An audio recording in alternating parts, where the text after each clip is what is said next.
بخاری شریف کی ایک حدیث ہے، نبی کریم صلی اللہ علیہ وسلم نے فرمایا ابغض الناس الی اللہ ثلاثہ، تین قسم کے لوگ ایسے ہیں جن سے اللہ کو بہت بڑی نفرت ہے۔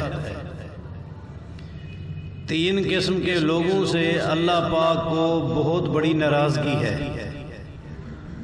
تین قسم کے لوگ اللہ کے غضب کے حقدار ہوتے ہیں۔ کس کو نفرت ہے؟ باپ کو نہیں، بیٹے کو نہیں، کسی وزیر مشیر کو نہیں، بلکہ اللہ کو جس سے نفرت ہو جائے، ایمانداری سے بتائیں وہ بندہ کبھی کامیاب ہو سکتا ہے؟ نہ دنیا میں اس کی کامیابی ہے، نہ آخرت میں اس کی کامیابی ہے۔ ہمیں یہ جملہ سن کے چونک جانا چاہیے، خبردار ہونا چاہیے کہ جن لوگوں سے اللہ کو ناراضگی ہے، کیا ہمارا نام تو اس لسٹ میں نہیں آ رہا؟ آئندہ احتیاط کرنا ہی ہے کہ ان جیسے اعمال جن پہ اللہ ناراض ہوتا ہے ان سے بچنے کی کوشش کرنی ہے۔ ہم نے وہ اعمال اختیار کرنے ہیں جن سے اللہ راضی ہوتا ہے، کیونکہ مومن آدمی کی فکر، مومن آدمی کی سوچ بس ایک ہی ہے کہ اللہ کی رضا حاصل ہو جائے، دنیا میں کچھ ملے نہ ملے، اللہ راضی ہو جائے، کوئی راضی رہے یا نہ رہے، اللہ کی رضا مل جائے، بس یہی کامیابی ہے۔ صدیقہ کائنات سیدہ عائشہ رضی اللہ تعالی عنہا فرماتی ہیں کہ باری میری تھی، نبی علیہ الصلوۃ والسلام میرے گھر تشریف فرما تھے۔ اتفاق ایسا ہوا کہ رات کے وقت میرے نبی صلی اللہ علیہ وسلم بستر پہ نظر نہ آئے۔ میں نے ہاتھ سے ٹٹولا، بستر پہ مجھے آپ کا وجود اطہر نظر نہ آیا، محسوس نہ ہوا۔ تو پھر میں نے ہاتھ آگے بڑھایا، نبی علیہ الصلوۃ والسلام رات کی تاریکی میں سجدے کی حالت میں تھے۔ کیا پتہ چلا کہ اندھیرے میں نماز جائز ہوتی ہے؟ اگر اندھیرے میں نماز جائز نہ ہوتی تو نبی پاک کیوں پڑھتے؟ روشنی میں پڑھ رہے ہوتے تو حضرت عائشہ کو نظر آ جاتے، روشنی نہیں تھی تو حضرت عائشہ کو نظر نہیں آئے، اور اندھیرے میں پڑھ رہے تھے تو مانا ہمارے لیے اندھیرے میں نماز پڑھنا جائز ہے۔ روشنی ہو ٹھیک ہے، لیکن جن لوگوں نے روشنی کی پابندی لگائی ہے کہ روشنی کے بغیر نماز نہ پڑھی جائے، وہ پابندی غلط ہے۔ صدیقہ کائنات رضی اللہ تعالی عنہ فرماتی ہیں میں نبی علیہ الصلوۃ والسلام کو محسوس جب کیا کہ آپ سجدے کی حالت میں ہیں، فَإِذَا قَدَمَاهُ مَنْصُوبَتَانِ، دونوں قدم سجدے کی عالم میں کھڑے تھے، انگلیوں کا رخ کعبے کی طرف، قبلے کی طرف، اور دونوں پاؤں ملے ہوئے، مانا کہ سجدے کی کیفیت میں اسی طرح پاؤں ملے ہونے چاہیے۔ اب سجدے کی حالت میں کون ہیں؟ نبی کریم صلی اللہ علیہ وسلم۔ آپ جانتے ہیں نبی علیہ الصلوۃ والسلام کا فرمان کہ بندہ جب سجدے کی حالت میں ہوتا ہے اس وقت بندے اور اللہ کے درمیان سارے فاصلے ختم کر دیے جاتے ہیں۔ نمازی نماز کی حالت میں، سجدے کی حالت میں، اقرب ما یکون العبد من ربہ وہو ساجد، بالکل اللہ کے قریب ہی ہوتا ہے، اور یہ قبولیت کا وقت ہے۔ فَقَامِنٌ أَن يُسْتَجَابَ لَكُمْ، فرمایا کہ سجدے کی حالت میں جو دعائیں مانگی جاتی ہیں قبولیت کے زیادہ قریب ہوتی ہیں۔ اب سجدہ کرنے والے کے اور جس کو سجدہ کیا جا رہا ہے اس کے درمیان فاصلے ختم۔ اس وقت راز و نیاز کی کون سی باتیں ہیں جو نبی علیہ الصلوۃ والسلام اللہ سے فرما رہے ہیں؟ سجدہ کرنے والا تو نہیں، میں نہیں، امتی نہیں، امام الانبیاء۔ غور تو کرنا ہے کہ اس وقت کیا مانگ رہے ہیں۔ آدھی رات سے آدھی رات سے بعد کا ٹائم ہے، اس وقت امام الانبیاء، افضل الانبیاء، اکرم الانبیاء، اشرف الانبیاء کیا مانگ رہے ہیں؟ سید الاولین والآخرین امام المرسلین کیا مانگ رہے ہیں؟ شافی معاشر کیا مانگ رہے ہیں؟ ساقی کوثر کیا مانگ رہے ہیں؟ کان لگا کے سنو تو صحیح۔ صدیقہ کہتی ہیں میں نے کان لگا کے سنا تو نبی علیہ السلام اللہ سے ایک ہی دعا کر رہے تھے، اللہم انی اعوذ برضاک من سخطک، اے اللہ بس میرا یہی سوال ہے کہ میرے اوپر ناراض نہ ہونا، جب تک تم میرے اوپر راضی ہے مجھے کسی چیز کی پرواہ نہیں ہے۔ اللہ کی رضا کی تلاش، مومن آدمی کی فکر کہ اللہ راضی ہو جائے، اللہ کی رضا مل جائے۔ اور یہ بندہ، یہ تین بندے جن کے اوپر اللہ ناراض ہو جاتا ہے، یہ کتنا بڑا معاملہ حساس ہے۔ جبکہ مومن کو تو اللہ کی رضا چاہیے، کیونکہ ہمارے پیغمبر صلی اللہ علیہ وسلم نے بھی اللہ سے سوال کیا کہ اللہ تو راضی رہے، مجھے دنیا کی کوئی پرواہ نہیں۔ طائف کی وادی میں نبی علیہ السلام پر ظلم کے پہاڑ ڈھائے گئے، اتنا ستایا گیا، تکلیفیں دی گئیں، پریشان کیا گیا، لہو لہان ہو گئے، چلنے کے قابل نہ تھے۔ پھر بھی آہستہ آہستہ چلتے چلتے جب ایک سائے میں آ کر بیٹھے تو اللہ سے کیا درخواست کرتے ہیں؟ اے اللہ بس یہ دنیا کی تکلیفیں ہیں، خون بہ گیا، جسم چھلنی ہو گیا، جوتے میں خون جمع ہو گیا، جم گیا، جسم میں تکلیف ہے، چلنے میں مشقت ہے، قوم کو جا کے کیا بتاؤں گا کہ طائف والوں نے کیا کیا ہے؟ یہ مصیبتیں ہیں، تکلیفیں ہیں، پریشانیاں ہیں۔ اے اللہ ان پریشانیوں کی مجھے کوئی پرواہ نہ ہوگی جب تک تو اللہ میرے اوپر راضی رہے گا۔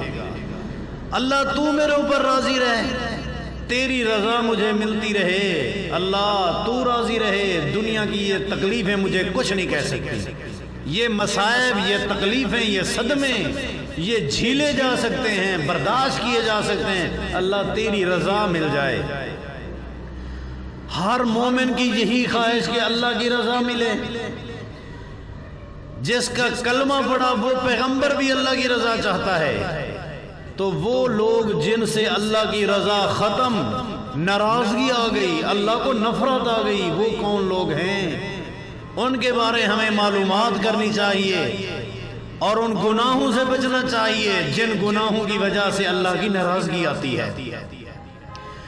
صحیح بخاری شریف کی حدیث فرمایا سب سے پہلا آدمی جس پر اللہ پاک سب سے زیادہ ناراض ہوتا ہے، اللہ کو نفرت ہو جاتی ہے، ملحد فی الحرم، پہلا شخص بیت اللہ میں بیٹھ کے گناہ کرنے والا۔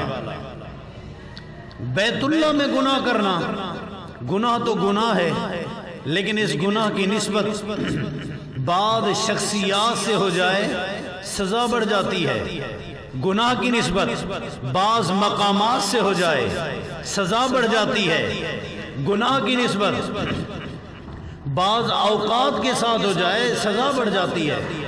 مثال کے طور پہ گناہ تو گناہ ہے، لیکن تہجد کے وقت اگر کوئی اٹھ کے گناہ کرے، مومن آدمی مصلی بچھا کے گڑ گڑا کے رو رو کے اللہ سے معافی مانگ رہے ہوں، دوسرا آدمی اس وقت موبائل پہ گندی فلمیں دیکھ رہا ہو، چوری کی وارداتیں کر رہا ہو، بے حیائی، برائی، بدکاری کے پروپیگنڈے بنا رہا ہو، سزا بڑھ جائے گی۔ سیدنا عمر رضی اللہ تعالی نے فرمایا تھا کہ اے نشئی، تو 10 محرم کو نشہ کرتا ہے، حالانکہ ہمارے چھوٹے چھوٹے بچوں کو بھی 10 محرم کے دن روزہ ہے۔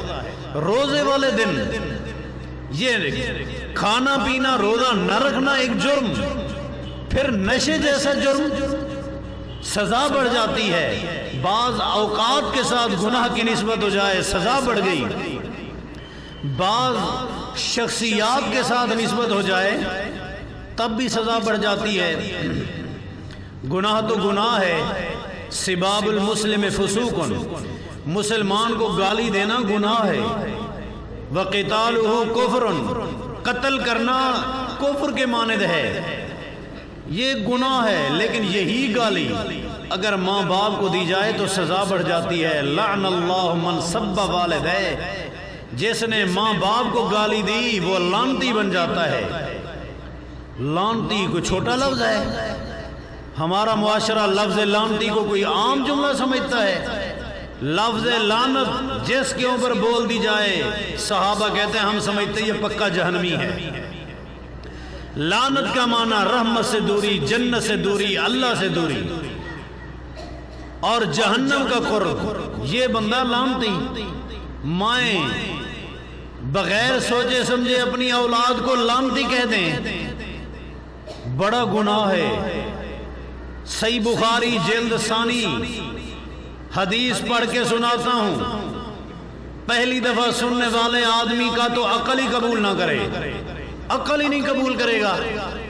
صحیح بخاری جلد ثانی کتاب الآداب، باب کا نام بھی بتا دیتا ہوں، باب الآداب۔ نبی علیہ الصلوۃ والسلام فرماتے ہیں لعن المؤمن کا قتل ہی، ایک مومن دوسرے کو جب لعنت کرتا ہے وہ لعنت کا حقدار نہیں ہے، اس کو قتل کے برابر گناہ ملتا ہے۔ لعن المؤمن کا قتل ہی، یہ صحیح بخاری کی حدیث ہے۔ لعنت کا لفظ کبھی یہودیوں پہ بولا جاتا، کبھی عیسائیوں پہ، مجوسیوں پہ، غیر مسلموں پہ، لیکن یہاں ایک کلمہ پڑھنے والے پر لعنت کا لفظ۔ دوست دوست کو کہہ دیتا ہے لعنتی، نہیں کہنا چاہیے، یہ بہت بڑا حساس جملہ ہے، گناہ والا جملہ ہے۔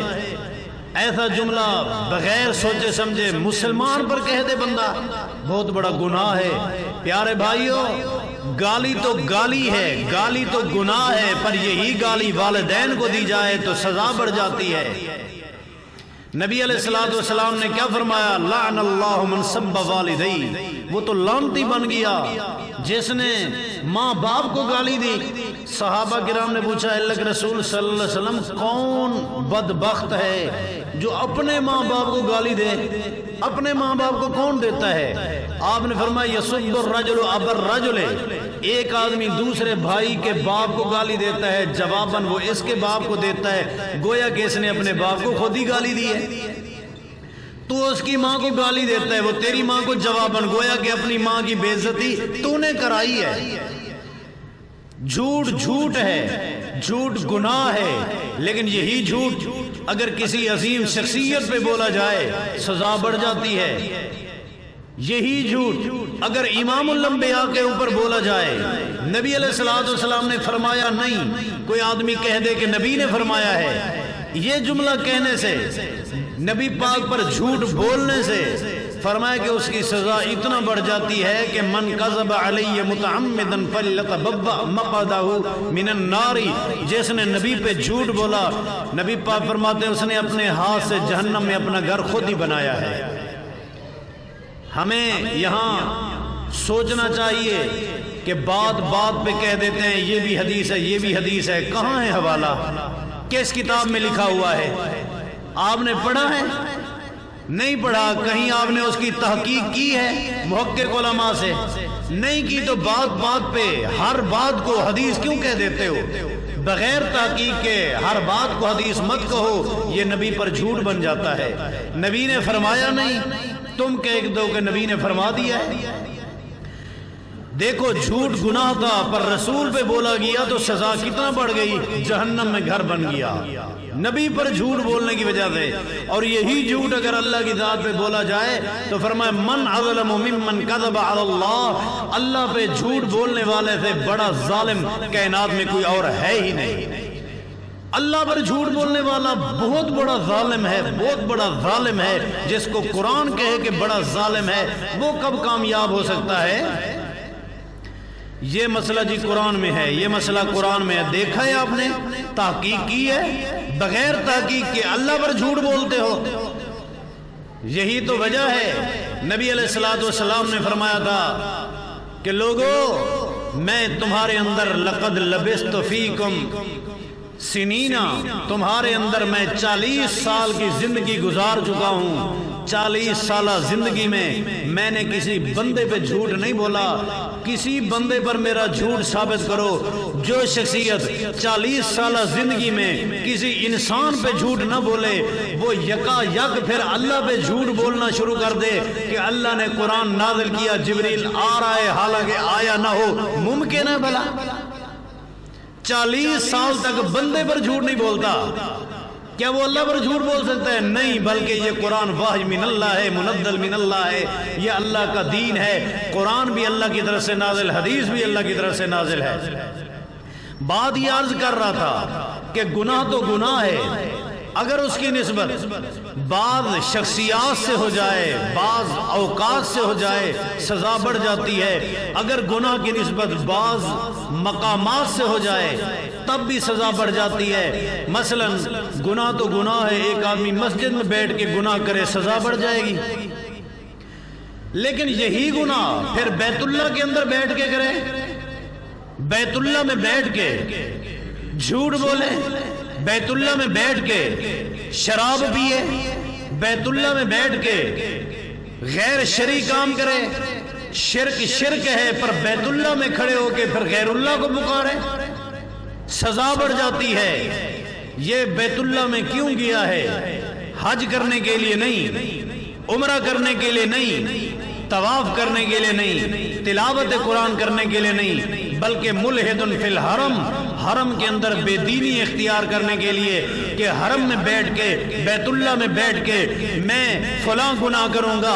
چور تو چور ہے، بیت اللہ کے طواف کے دوران جو دوسرے کی چوری کرتا ہے فرمایا اس پر اللہ کا غضب ٹوٹتا ہے، اللہ اس سے نفرت کرتا ہے. سب سے زیادہ اللہ کو غصہ اس آدمی پہ آتا ہے جو بیت اللہ میں رہ کے بے دینی اختیار کرے. بیت اللہ میں طواف کے دوران چوری کرے، غیر محرم عورت کو چھیڑے، وہاں طواف کے دوران یا بیت اللہ کے اندر بیٹھ کے شراب پیے، قتل کرے، کسی قسم کا گناہ کرے، فرمایا ایسے شخص سے اللہ کو بہت بڑی نفرت اور ناراضگی ہوتی ہے. اللہ اس سے ناراض ہو جاتا ہے کہ بیت اللہ میں بیٹھ کے تو یہ کام کرتا ہے.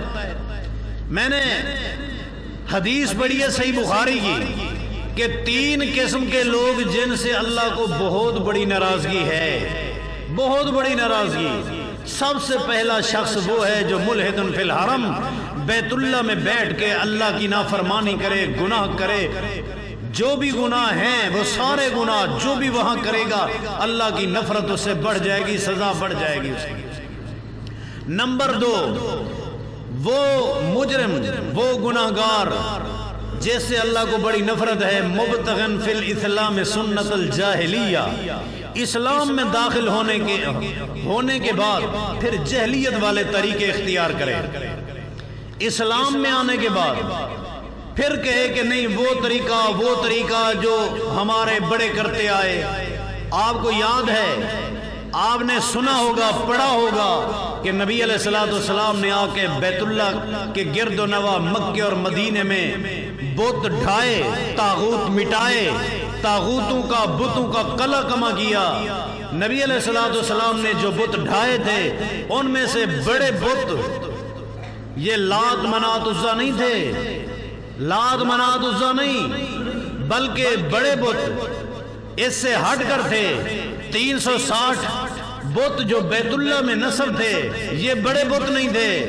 اس سے بڑا بت جو ان کے اندر تھا وہ ہمیں قرآن اس کی نشاندہی کرتا ہے.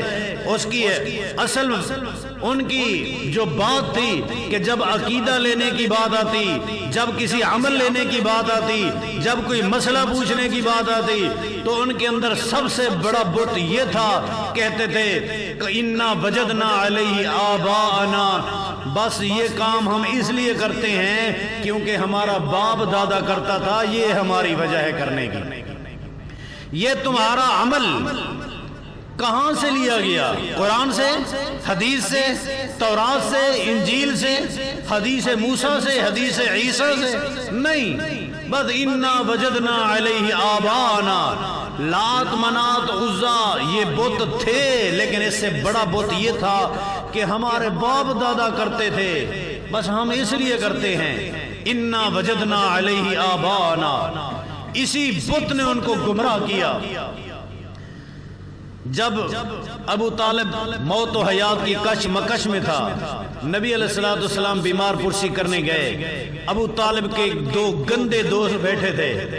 گندی دوستی گندی طرف لے جاتی ہے، گناہ والی دوستی گناہ کی طرف لے جاتی ہے، اچھی دوستی اچھی طرف لے جاتی ہے۔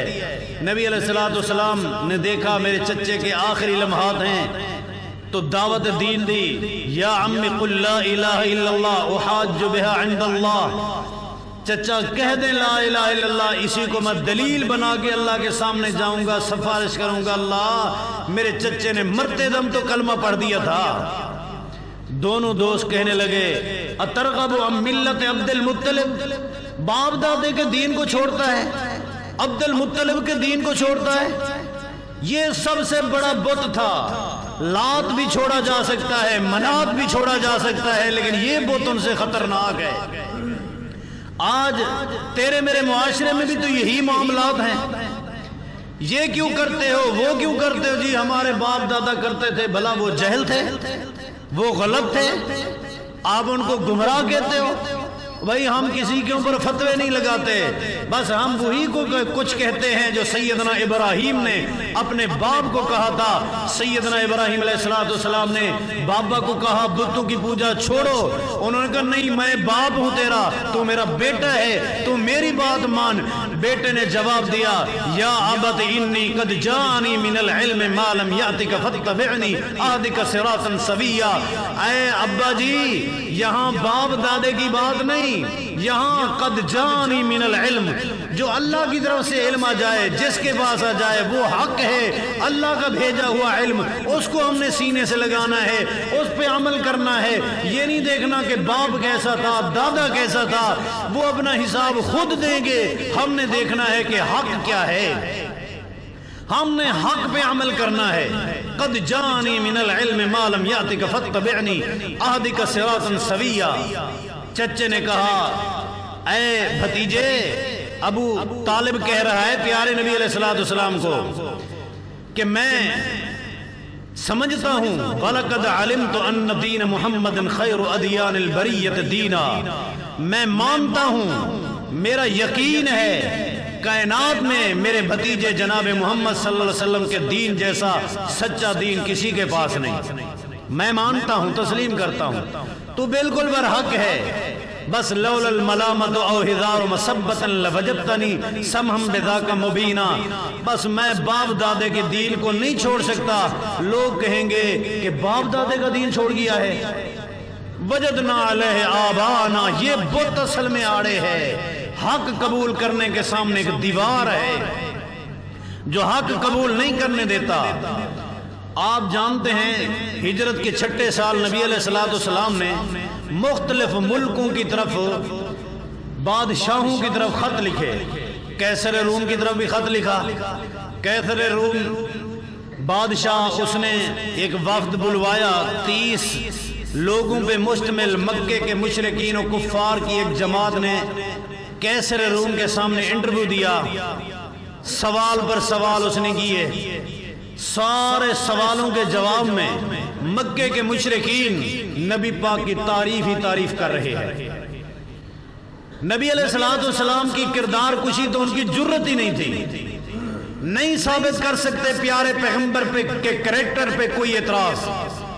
سچ بھی بولتا ہے، امانت دار بھی ہے، عزت کا محافظ بھی ہے، کوئی اس کے اندر عیب نہیں، کریکٹر کے اعتبار سے ایک اعتراض بھی نہ کر سکے۔ سارے 11 سوالوں کا جواب تعریف ہی تعریف۔ آخر کار قیصر روم تنگ آ کے اس نے پوچھا پھر تمہارا نقطہ اختلاف کیا ہے، تم اس کو کیوں نہیں مانتے، نقطہ اختلاف تو بتاؤ۔ اس نے کہا ہمارا 2 باتوں پہ اختلاف ہے، اس سے 2 باتوں پہ، 2 نقطوں پہ ہمارا اختلاف ہے۔ ایک نقطہ یہ ہے کہ وہ کہتے ہیں اعبدوا اللہ وحدہ ولا تشرکوا بہ شیئا، بس یہ نقطہ اختلاف ہے۔ ہم کہتے ہیں 360 کی پوجا کریں گے، وہ کہتے ہیں نہیں ایک اللہ کی عبادت کرو۔ ہم کہتے ہیں کہ اتنا ساری کائنات کے معاملات اکیلا اللہ کیسے سنبھال سکتا ہے، اکیلا اللہ ساری دنیا کا نظام سنبھالے؟ نہیں، ایک بادشاہ اور کے پاس جانا ہو تو وزیر و مشیر کو لے جانا پڑتا ہے، چھت پہ چڑھنا ہو تو سیڑھی لگانی پڑتی ہے، اللہ تک جانا ہو تو درمیان میں یہ بت ہمارے، یہ غیر اللہ، یہ حجر، یہ شجر، یہ پتھر، یہ بت ہمارے وسیلہ ہیں، ہماری ان کے آگے، ان کی اللہ کے آگے ہماری سنتا نہیں، ان کی موڑتا نہیں۔ ایک اللہ ساری دنیا کا نظام کیسے سنبھال سکتا ہے؟ اندازہ کریں یہ کتنا بڑا غلط جملہ ہے کہ اللہ ساری دنیا کا نظام اکیلا نہیں سنبھال سکتا، اس کو کسی اور کے تعاون کی ضرورت ہے، سیڑھی لگانے کی ضرورت ہے۔ دیکھو انسان کے سب سے زیادہ قریب ترین رگ شاہ رگ ہے، شاہ رگ پہ ہاتھ رکھ کے بند کریں شاہ رگ، بندہ فوراً مر جاتا ہے۔ سب سے زیادہ قریبی رگ، اللہ فرماتا ہے نحن اقرب الیہ من حبل الورید، شاہ رگ سے بھی میں زیادہ قریب ہوں صفات کے اعتبار سے، آد کے اعتبار سے میں شاہ رگ سے بھی زیادہ قریب۔ جو اللہ شاہ رگ سے بھی زیادہ قریب، پھر ڈالیں شاہ رگ پہ سیڑھی، فاصلہ ثابت کریں، زمین سے چھت تک فاصلہ ہے، فاصلے میں سیڑھی آتی ہے، اپنی شاہ رگ جہاں اللہ قریب ہے صفات کے اعتبار سے، یہاں پھر کس چیز کی سیڑھی؟ فاصلہ ثابت کرو پھر سیڑھی لگاؤ۔ ہاں تمہارے بادشاہ اپنوں کی سنتے ہیں، غیروں کی نہیں سنتے، بڑوں کی مانتے ہیں، چھوٹوں کی نہیں سنتے، درمیان میں وزیروں مشیروں کو بطور وسیلہ لے جانا پڑتا ہے۔ کیوں کہ یہ آپ کے بادشاہ جابر ہیں، ظالم ہیں، بے انصاف ہیں، اپنوں کو ترجیح دیتے ہیں، مالداروں کو ترجیح دیتے ہیں، وزیروں مشیروں کو ترجیح دیتے ہیں، اپنے چاہنے والوں کو مطلب پہ ان کو ترجیح دیتے ہیں۔ کیا اللہ کو تم نے بادشاہوں جیسا سمجھا؟ نعوذ باللہ، وہ اپنی کو سنتا ہے بیگانوں کی؟ کیا وہ مالداروں کی سنتا ہے، غریبوں کی نہیں سنتا؟ اللہ کو کس کے ساتھ تم نے ملا دیا؟ فلا تضربوا للہ الامثال، اللہ کی مثالیں نہ بیان کرو، اللہ پاک مثالوں سے پاک ہے۔ لیس کمثلہ شیء، اللہ کی مثال کائنات میں نہیں۔ کائنات میں سب سے بڑا مجرم، سب سے بڑا مجرم ابلیس، اس نے اللہ سے درخواست کی رب انظرنی الی یوم یبعثون، اللہ نے تو اس کی بھی سن لی۔ تم کہتے ہو ہماری نہیں سنتا، کیا تم ابلیس سے بڑے مجرم ہو کہ تمہاری نہیں سنتا؟ ابلیس کی تو سن لی اس نے۔ بلکہ اللہ پاک نافرمانوں کی تو جلدی سن لیتا ہے کہ آیا تو ہے میرے در پہ، فرما برداروں کو تو آزمائش کی چکی میں بعض اوقات دے دیتا ہے تاکہ پرکھوں یہ کب تک میرا رہتا ہے۔ ان عظم الجزاء ما عظم البلاء، اللہ پاک بڑی جزا دینے کے لیے، بڑا بدلہ دینے کے لیے بڑی بڑی آزمائشیں اپنے پیاروں کو دے دیتا ہے۔ نافرمان تو آئے اللہ اس کی جلدی سن لیتا ہے۔ تم نے اللہ کی یہی قدر کی، اپنے ظالم و جابر بادشاہوں کے ساتھ ملا دیا۔ وما قدر اللہ حق قدری، اللہ کی قدر تم نے یہی کی۔ وما لکم لا ترجون للہ وقارا، اللہ کا یہی وقار تم نے ٹھہرایا کہ ہمارے جابر و ظالم بادشاہوں جیسا ہے۔ نہیں میرے پیارے بھائیوں، اللہ ہر کی سنتا ہے، ہر وقت سنتا ہے، ہر جگہ پہ سنتا ہے، اپنوں کی بھی سنتا ہے، بیگانوں کی بھی سنتا ہے۔ نبی علیہ الصلوۃ والسلام فرماتے ہیں اللہ جیسا صبر کرنے والا کائنات میں کسی کو نہیں پاؤ گے۔ کیسے؟ یسبونہم وہو یرزقہم، گناہگار اللہ کو گالیاں بھی دیتے ہیں، شرک بھی کرتے ہیں، اللہ پھر بھی رزق دیتا ہے ان کو، اللہ ان کو عافیت بھی دیتا ہے۔ کہتے نہیں ہماری نہیں سنتا۔ اللہ جیسا صبر کرنے والا کائنات میں کوئی ہے؟ اللہ اپنے نافرمانوں کو بھی دیتا ہے، سنتا ہے۔ نقطہ اختلاف ہمارا یہ ہے کہ وہ کہتے ہیں اعبدوا اللہ وحدہ ولا تشرکوا بہ شیئا، اکیلے اللہ کی عبادت کرو، سارے امور کا مدبر الامور اکیلا اللہ ہے، ولا تشرکوا بہ شیئا، یہ لات منات عزا سارے بت کچھ نہیں کر سکتے۔ دوسرا نقطہ اختلاف کیا ہے؟ دوسرا نقطہ اختلاف اس کا یہ ہے کہ ہمارے ساتھ اس پیغمبر نے دوسرا اختلاف یہ کیا ہے، وہ کہتے ہیں وَاتْرُكُوا مَا يَقُولُ آبَاؤُكُمْ، باپ دادے کا دین چھوڑو، دین وہ ہے جو اللہ پاک کی طرف سے نازل ہو، اتبعوا ما انزل الیکم من ربکم، جو آسمانوں سے نازل ہوتا ہے اس دین پہ عمل کرو، اس دین پہ چلو۔ یہ دوسرا ہمارا نقطہ اختلاف ہے۔ ہم کہتے ہیں کیا ہمارے باپ دادا غلط تھے؟ آج کتنا سارے میرے پیارے بھائی اسی آڑ میں اڑے ہوئے ہیں جی مسئلہ تو میں نے دیکھا ہے قرآن میں اسی طرح ہے جس طرح تم کہہ رہے ہو، پر کیا کرے ہمارے باپ دادا اسی دین پر تھے، ہم مجبور ہیں، ہم چھوڑ نہیں سکتے۔ یہ سب سے بڑا بت ہے جی، تم نے جو بتایا ہے نماز کا طریقہ ہے تو ٹھیک، پر کیا کریں، انا وجدنا علیہ آبانا، ہمارے آباء و اجداد اس طرح پڑھتے تھے، ہم مجبور ہیں۔ میں کہتا ہوں کہ لوگوں، آباء و اجداد نے تمہیں چھڑانا ہے میدان معاشر میں، حساب والے دن انہوں نے چھڑانا ہے، حوض کوثر پہ یہی پانی پلائیں گے، شفاعت کبریٰ یہی تمہیں پیش کریں گے؟ نہیں میرے پیارے بھائیو، جس کی شفاعت کبریٰ کے حقدار بننے کو امیدوار ہو اس کی فرما برداری کرو۔ اس نے کیا حکم دیا ہے کہ اعبدوا اللہ وحدہ ولا تشرکوا بہ شیئا واترکوا ما یقول آباؤکم، ماں باپ کا باپ دادے کا دین چھوڑو، دین وہ ہے جو منزل من اللہ ہے، وحی من اللہ ہے۔ حتیٰ کہ میرے پیارے پیغمبر فرماتے ہیں ان اتبع الا ما یوحى الی، میں نبی ہونے کے باوجود بھی اتباع اس کی کرتا ہوں جو میری طرف اللہ نازل فرماتا ہے، اپنی مرضی سے میں کچھ نہیں کرتا۔ بچہ پیدا ہوا، دودھ گھٹی کھیر گھٹی کے نام پہ برادری بلائی گئی، ان کے لیے فنکشن رچایا گیا، لوگوں نے نیوتا بادی کے طور پہ تحائف نقدی کرنسی 500,000 پیش کیے، رسم کے طور پہ وہاں سے چمچ میں تھوڑا دودھ لیا، بچے کو پلایا، خوشی کا ایک فنکشن منایا گیا۔ میں نے پوچھا یہ کیا ہے؟ کہتے ہیں وجدنا علیہ آباءنا، ہمارے باپ دادے کرتے آئے ہیں، ہم کرتے ہیں، ہم نے موبائل میں دیکھا، نیٹ میں دیکھا، ٹی وی میں دیکھا، وی سی آر میں دیکھا، وہ کرتے تھے ہم کرتے آئے۔ جبکہ میرے پیارے پیغمبر کی سنت کیا ہے؟ تہنیک کرو، گھٹی لگاؤ، بچہ جو ہی پیدا ہو سب سے پہلی خوراک اس کے منہ میں جو ڈالی جاتی ہے وہ تہنیک سنت ہے۔ کہتے ہیں جی ہمیں سنت سے تو ٹھیک ہے لیکن وجدنا علیہ آباءنا، باپ دادا اس قدر کرتے تھے ہم اس لیے کرتے ہیں۔ میں نے دیکھا لوگ جمع ہیں، کس چیز کا فنکشن ہے؟ جی یہ ہماری 60 ہے، 60ویں دن رشتہ داروں کو جمع کر کے کھانا کھلایا جا رہا ہے، جو بچہ پیدا ہوا، یہ 60 کا پروگرام 60ویں دن، یا ڈیٹ آگے پیچھے کر کے بھی یہ کس کی سنت ہے؟ وجدنا علیہ آباءنا، ہمارے باپ دادا اس طرح کرتے تھے ہم بھی کر رہے ہیں۔ اور میرے پیارے بھائیو، کل غلام رہین بعقیقتہ تذبح عنہ یوم صابعہ ویسمى ویحلق، میرے پیارے پیغمبر نے فرمایا بچے کا عقیقہ کرو، 7ویں دن کرو۔ 7ویں دن تم نے عقیقہ کیا ہے؟ نہیں وہ تو ہم نہیں کر پائے، باقی یہ طریقہ ہمارا وجدنا علیہ آباءنا، باپ دادا اس طرح کرتے تھے۔ اللہ اکبر، ہر معاملے میں اپنی مرضی۔ سیدنا عثمان غنی رضی اللہ تعالیٰ عنہ کو ان کے دور میں ایک آدمی نے دعوت دی کہ اے عثمان غنی رضی اللہ تعالیٰ عنہ،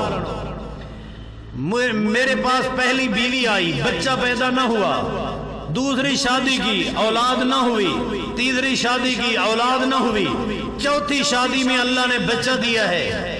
اب بچے کے ختنے کے موقع پہ میں نے فنکشن رکھا ہے، لوگوں کو جمع کیا ہے، سیدنا عثمان غنی آپ بھی ہمارے پاس آئیں، ختنے کا موقع ہے، دعوت قبول کریں، کھانا کھائیں ہمارے پاس۔ سیدنا عثمان غنی نے فرمایا کہ ختنے کے موقع پہ یہ فنکشن کرنا میرے پیارے پیغمبر سے ثابت ہے تو میں آؤں گا۔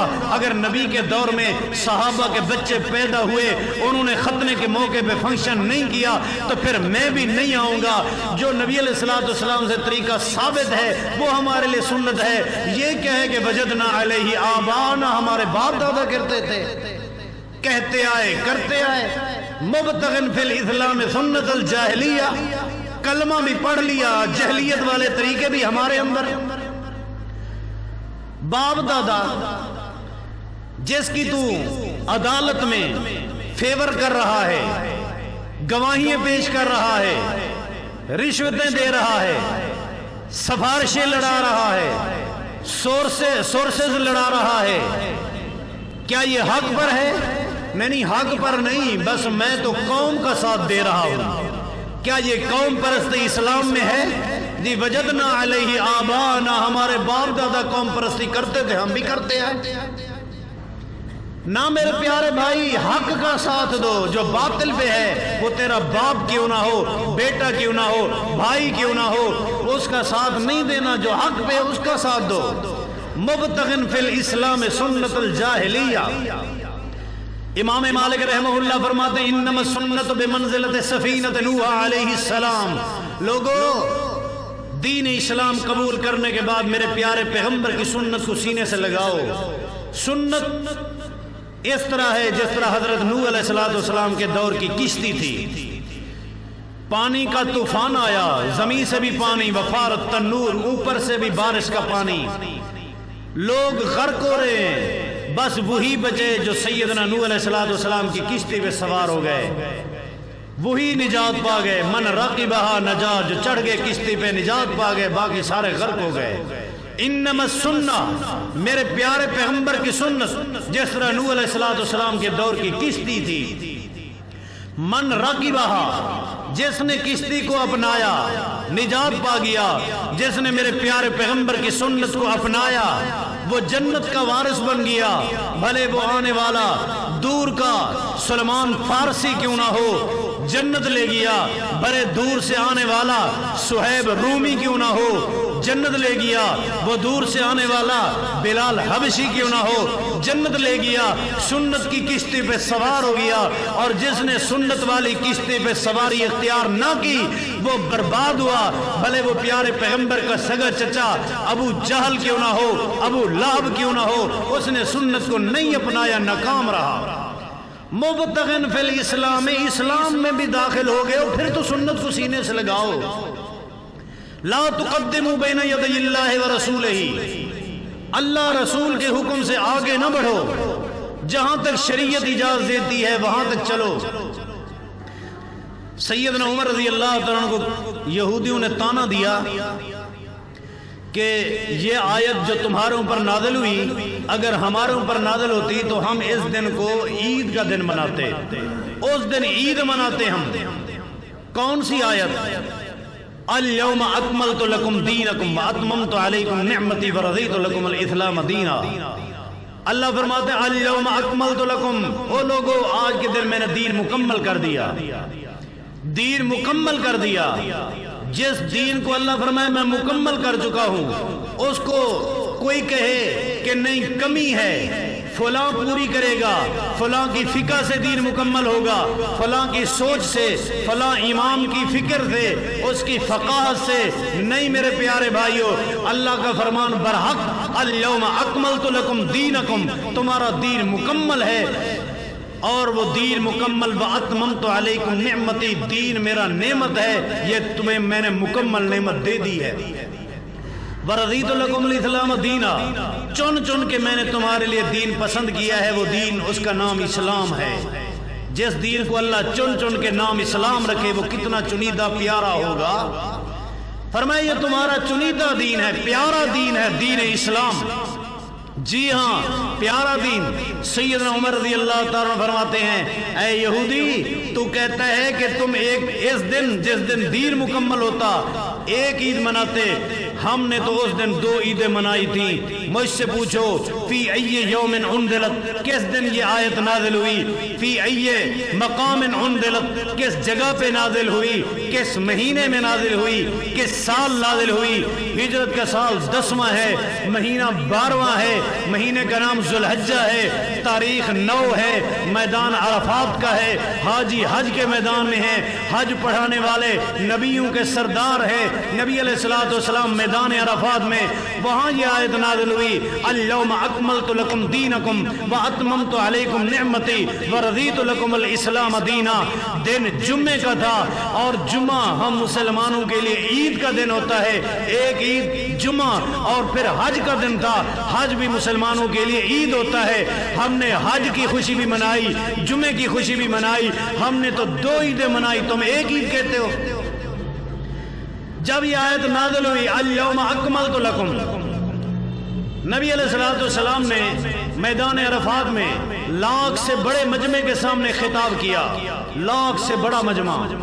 قربان جاؤں ان شخصیات پہ جن کی آوازیں لاکھ تک بھی پہنچتی تھیں. آج اسپیکر ہونے کے باوجود بھی آوازیں نہیں پہنچتی. لاکھوں بھرے مجمع میں پیارے پیغمبر کی آواز گونج رہی ہے. آپ فرما رہے ہو لوگوں الا هل بلغت, خبردار بتاؤ کیا میں نے دین پہنچانے کا حق ادا کر دیا ہے. صحابہ نے بیک زبان جواب دیا قد بلغتا وادیت ونصحتا. پیارے پیغمبر آپ نے دین پہنچا دیا ہے. بلغتا ادیتا, پہنچانے کا آپ نے حق ادا کیا ہے. ونصحتا, اور تو نے امت کی خیر خواہی کا حق ادا کر دیا ہے. جب یہ جواب میدان عرفات میں صحابہ کی زبانی گونج رہا تھا تو اللہ کے رسول اشارہ فرما رہے تھے اللہم اشہد اللہم اشہد اللہم اشہد. اے اللہ گواہ ہو جا میں نے دین تیرا پہنچایا نہیں پہنچایا. اللہم اشہد, اے اللہ یہ تیری مخلوق میری امت گواہی دے رہی ہے میدان عرفات کا. اللہم اشہد اللہم اشہد. پیارے اللہ نے بھی گارنٹی دے دی وما ہوا علی الغیب بضنین. میں نے جو محمد کو دین دیا ہے صلی اللہ علیہ وسلم نے ایک لفظ پہنچانے میں بھی بخل نہیں کیا, سارا دین پہنچا دیا ہے. اب جو آدمی کہے کہ نہیں وجدنا علیہ آبانا, کہ ہمارے باپ دادا کرتے تھے, کیا اللہ فرما رہا ہے کہ الیوم اکملت لکم, دین مکمل. نعوذ باللہ, اللہ کو جھوٹا کہہ رہے ہو کہ اللہ تو نے مکمل نہیں پہنچایا, ہم یہ اپنے باپ دادے کے طریقے ملائیں گے تو پھر مکمل ہوگا, یا ہماری فقہ آئے گی تو تب مکمل. کیا یہ انکار قرآن نہیں؟ قرآن کہے کہ الیوم اکملت لکم, دین مکمل ہے. ہم کہیں نہیں جی دین ہے تو ٹھیک, لیکن وجدنا علیہ آبانا. ہاں یہ سوال ہے کہ آج کسی آدمی نے میرے سے سوال کیا, میں نے بڑا غور و خوض کیا, قرآن و حدیث میں مجھے اس کا کوئی مسئلہ جواب نہیں ملا. یہ میرے علم کی کمی ہے, میرے علم کا قصور ہے. قرآن میں علم موجود ہے, حدیث میں اس کا جواب موجود ہے. فوق کل ذی علم علیم, ہر عالم پر بڑا عالم ہے. کسی اور عالم سے پوچھو, مجھے نہیں آتا تو اس کا مطلب یہ نہیں قرآن ادھورا ہے حدیث ادھوری ہے. نہیں, قرآن حدیث میں قیامت تک آنے والے سارے مسائل موجود ہیں.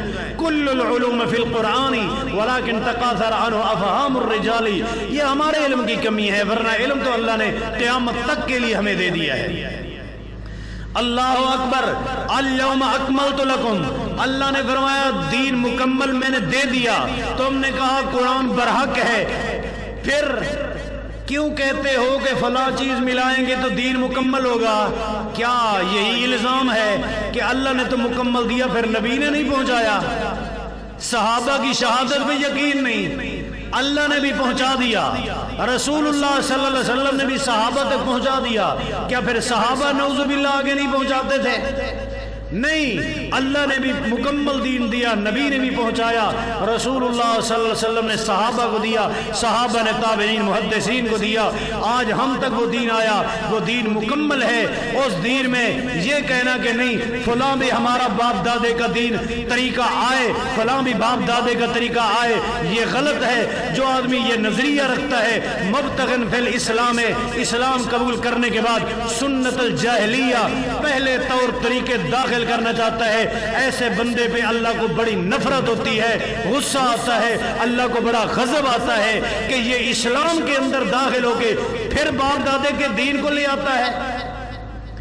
یہ دو آدمی جن سے اللہ کو بڑا غصہ ہے, ایک ملحد فی الحرم, بیت اللہ میں بیٹھ کے گناہ کرے, دوسرا وہ آدمی مبتغن فی الاسلام سنت الجاہلیہ, اسلام قبول کرنے کے بعد جاہلیت کا طریقہ اپنائے.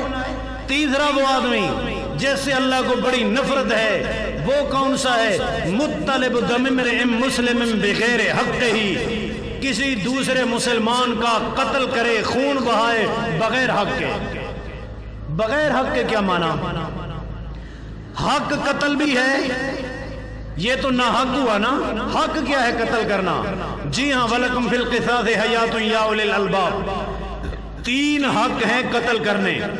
ایک ہے قتل کے بدلے قتل کیا جائے، نمبر دو قتل کے بدلے قتل ایک ہوا، نمبر دو شادی شدہ بدکاری کرے مرد یا عورت رجم کیا جائے گا، تیسرا آدمی من بدل دینہ فاقتلوہ، جو دین سے مرتد ہو جائے اس کو بھی قتل کیا جائے گا۔ یہ تین ہیں، انہی تین کے زمرے میں اور لوگ بھی آ جاتے ہیں۔ گستاخ رسول کیوں واجب القتل ہے؟ مرتد ہے وہ بھی۔ جادوگر کو کیوں قتل کیا جاتا ہے؟ کیونکہ وہ بھی مرتد ہے۔ یہ مرتد کے زمرے میں اور لوگ شامل ہو جاتے ہیں۔ مرکزی تین ہیں جن کو قتل کرنا حق ہے، قتل کے بدلے قتل کیا جائے، یا شادی شدہ بدکار مرد ہو یا عورت رجم کیا جائے، تیسرا مرتد کو قتل کیا جائے۔ فرمایا بغیر حق کے کسی کا خون بہانا، اس آدمی پہ اللہ بڑا ناراض ہوتا ہے۔ وَمَن يَقْتُلْ مُؤْمِنًا مُتَعَمِّدًا فَجَزَاؤُهُ جَهَنَّمُ، جو آدمی کسی مسلمان کو قتل کر دے اس کی سزا جہنم ہے، خالداً ہمیشہ رہے گا جہنم میں۔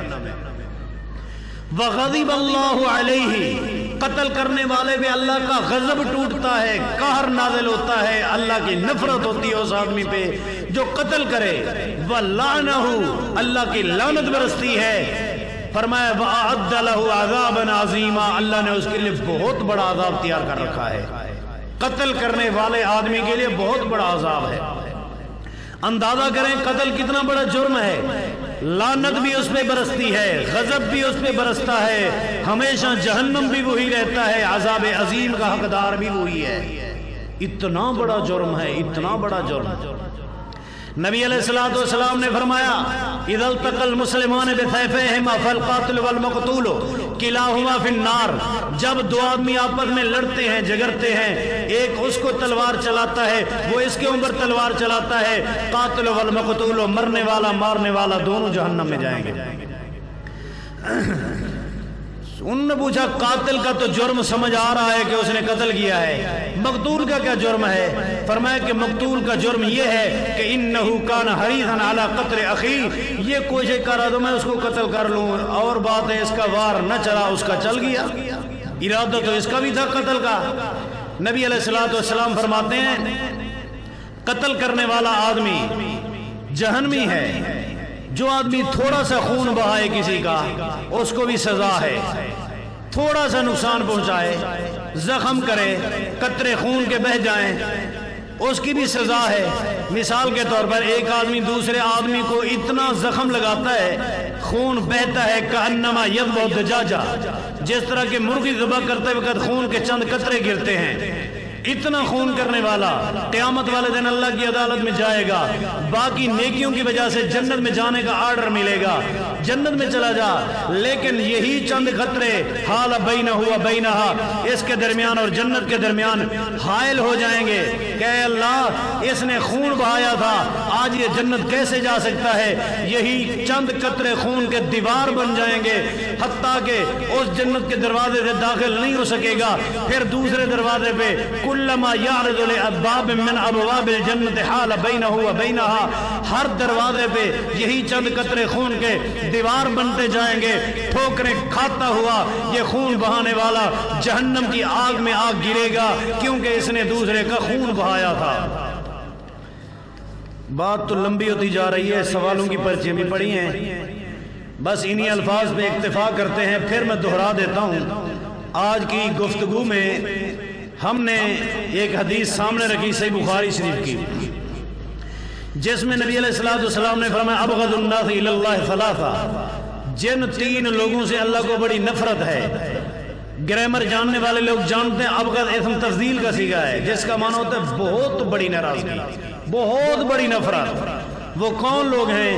بیت اللہ میں بیٹھ کے گناہ کرنے والا، دین اسلام میں داخل ہو کے، دوسرا وہ آدمی دین اسلام میں داخل ہو کے جہلوں والے طریقے اختیار کرنے والا، تیسرا وہ آدمی جو دوسرے کا خون بہائے بغیر کسی وجہ کے۔ اس کے علاوہ بھی کچھ لوگ ہیں جن پہ اللہ ناراض ہوتا ہے، مثال کے طور پر جو جھوٹی قسم اٹھائے، لقی اللہ وہو علیہ غضبان، قیامت والے دن اللہ کے پاس جب جائے گا اللہ اس کے اوپر بہت بڑا ناراض ہوگا۔ اور بھی کچھ ہیں گناہ جن پہ اللہ ناراض ہوتا ہے بہت زیادہ، یہ تین میں نے آپ کے سامنے رکھے ہیں۔ اللہ سے دعا ہے اللہ ہمیں ان گناہوں سے بچائے، نیکی کی توفیق عطا۔ پہلا کلمہ کچھ لوگ پڑھتے ہیں، محمد الرسول اللہ صلی اللہ علیہ وسلم کچھ لوگ پڑھتے ہیں۔ محمد الرسول اللہ دین اسلام میں اس کی وضاحت ہے،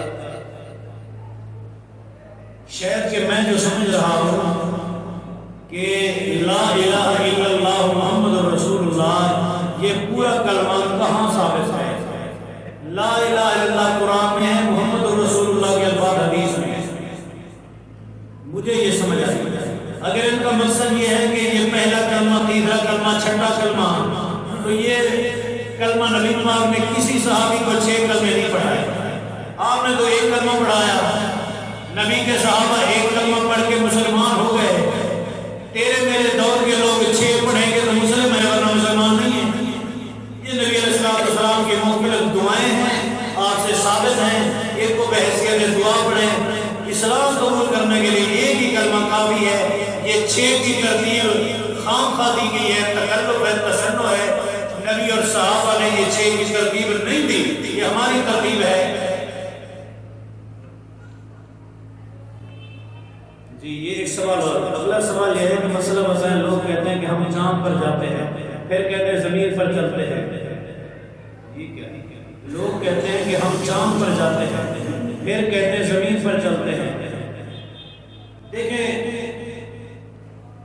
چاند پر جانا نہ جانا یہ سائنس کا معاملہ ہے، امکان تو ہے جس طرح اللہ تعالیٰ نے زمین کو بنایا اس طرح چاند بھی ایک اللہ کی مخلوق ہے، جس طرح زمین کی کشش ثقل ہے کہ ایک چیز اس طرح گرائے زمین اپنی طرف کھینچ لیتی ہے، چاند کی بھی کشش ثقل ہے، وہ اپنی طرف چیزوں کو کھینچ لیتا ہے، سورج کی بھی کشش ثقل ہے۔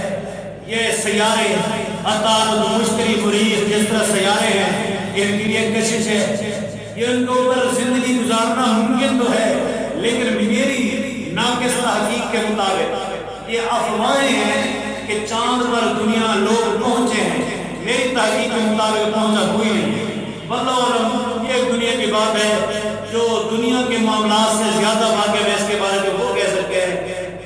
یہ سوال مجھے دین اسلام کے حوالے سے نہیں سمجھ آیا کیا سوال ہے۔ اگلا سوال یہ ہے کہ نماز میں ہاتھ کے اشارے سے سلام کرنا صحیح بخاری اور مسلم میں نعرہ سیدی سے جواب ہے۔ لگتا تو ایسے ہے کہ نماز میں اگر آپ کھڑے ہیں کسی نے سلام کہہ دیا تو حدیث میں ہے کہ ہاتھ سے اشارہ کر دیں، اس طرح ہاتھ کا اشارہ کر دیں یا انگلی کا اشارہ کر دیں، سلام کا جواب مکمل ہے حالت نماز میں۔ سوال کا